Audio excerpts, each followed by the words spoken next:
Welcome back to the Cave of Science, and we're looking at naming binary molecular compounds, or really we're naming compounds that are formed from two nonmetals.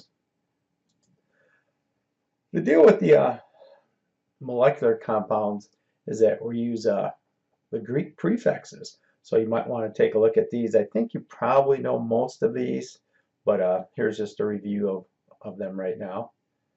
And the most common ones, I won't get too much over 5, but you know, it's a good review. So for naming binary molecular compounds or two nonmetals, the name of the element further or farther to the left on the periodic table is usually written first.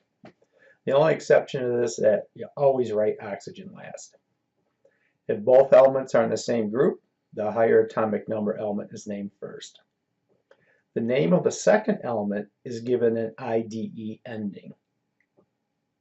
So chlorine, chloride, bromine, bromide, whatever it happens to be, would go to an IDE ending.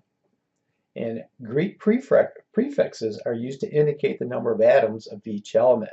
To find that number, look at the subscripts. And the only exception to this is mono is never used with the first element. It's used with the second element, but not the first. So let's take a look at a couple of examples here. So we got Cl2O, so chlorine, so it's dichlorine. And again, the first element, you do not change the name other than adding the prefix if it is more than one.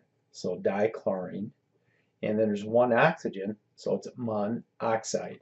And again, the second element goes to an IDE ending.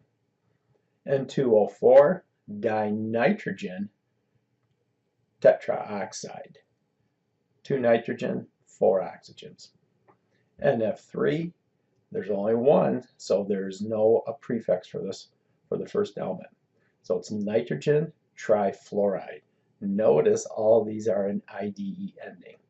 And this last one, P4S10, somewhat unusual, but it just follow the rules. Again, it's more than one on the first element, so the prefix plus the element, tetraphosphorus, and there are 10 sulfurs, so that's decasulfide. These are pretty straightforward on these. And also, if you're ever given the name also tells you how many atoms of that particular element there are in the compound. So it's really, when you start looking at molecular compounds, it's almost a giveaway how to name them and also to write the formula. So hope this helps you out, and as usual, if you have any questions, give me a holler.